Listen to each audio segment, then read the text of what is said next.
زندگی کا مقصد اللہ تعالیٰ کی عبادت کرنا، اللہ تعالیٰ کا ہر حکم بجا لانا، حضور اکرم صلی اللہ علیہ وآلہ وسلم کی پیروی کرنا، شیطان کے وسوسوں سے بچنا، اللہ کی رضا حاصل کرنا اور جنت کا حصول۔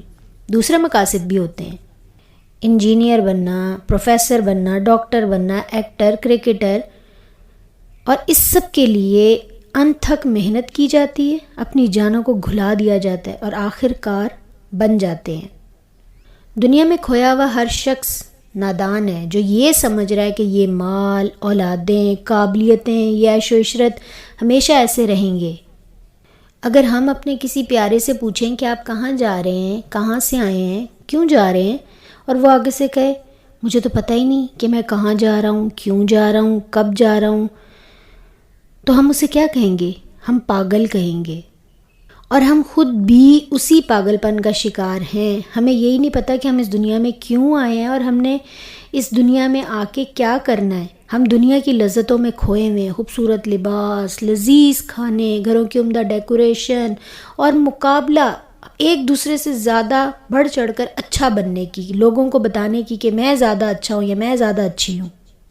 سب عیش و آرام، سب عشرت، سب ادھر ہی رہ جانا ہے، اور ہمارے چاہنے والی ہستیاں ہمیں سفید کپڑے میں منو مٹی تلے دبائیں گے، اور چند دن بعد وہ اپنی ہی دنیا کی گہما گہمی میں ہمیں بھول جائیں گے۔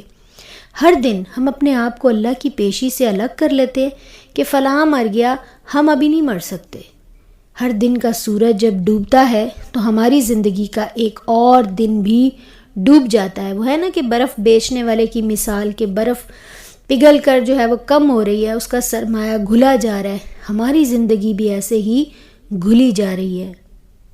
اصل میں نا ہم لوگ مصنوعی غلافوں میں چھپے ہوئے ہیں۔ کوئی خوبصورت الفاظ کے ذریعے اپنا اندرونی حال، اپنا کردار لوگوں سے چھپا لیتا ہے، کوئی مال و دولت کے ذریعے سے اپنی برائیوں کو چھپا لیتا ہے۔ ہم سب نے ایسے قانونی نقطے اپنا لیے ہیں جو ہمیں بے گناہی کا سرٹیفکیٹ دیتے ہیں۔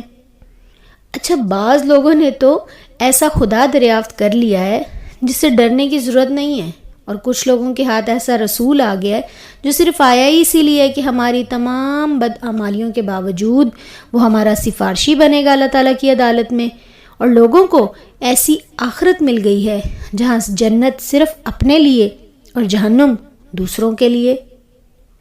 ایسی نمازیں، ایسے روزے، ایسے حج مل گئے ہیں جن کے ساتھ بے حیائی، جھوٹ، رشوت، غیبت، حسد، تکبر، ناجائز دوستیاں، غیر محرموں کے ساتھ تعلقات، سب جائز ہے اور سب ثواب ہے۔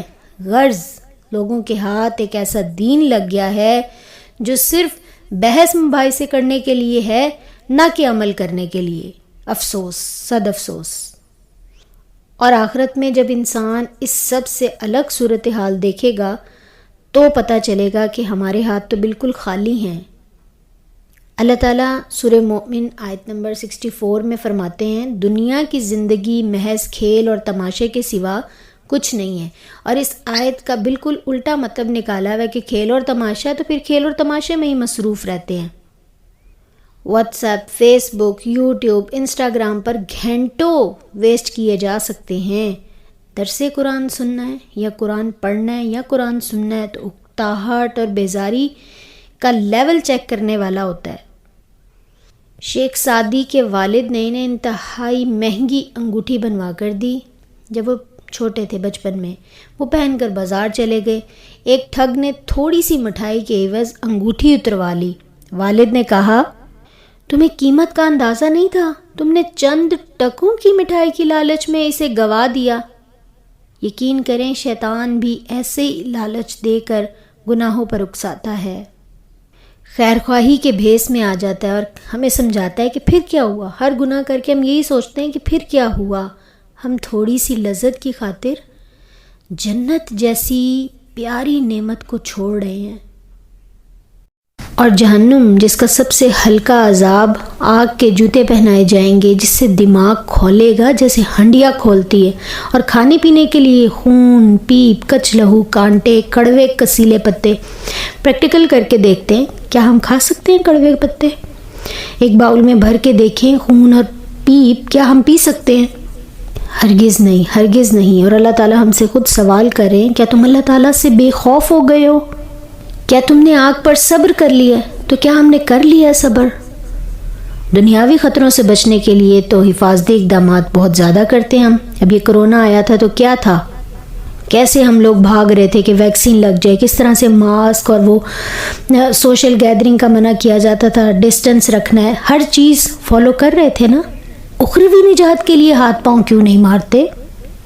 کسی شادی میں یا کسی فنکشن میں جانا ہو، کتنی تیاریاں کرتے ہیں، مہینوں پہلے ہی شاپنگ سٹارٹ کر دیتے ہیں۔ اور دنیا کا امتحان ہو تب کیسی تیاری کرتے ہیں؟ ساری رات جاگ کے پڑھنا پڑ رہا ہے تو پڑھیں گے، کافی پہ کافی چل رہی ہے کہ ہم نے پڑھنا ہے، امتحان دینا ہے۔ اور اللہ جو ہمارا امتحان لے رہا ہے اس کا کیا؟ جس کا سلیبس بھی ہمیں بہت اچھے سے پتہ ہے، ہمارا پیپر بھی آؤٹ ہے، کیا کرنا ہے؟ صرف اللہ اور اللہ کے رسول صلی اللہ علیہ وسلم کی اطاعت، اور ہم سے نہیں ہو رہا وہ۔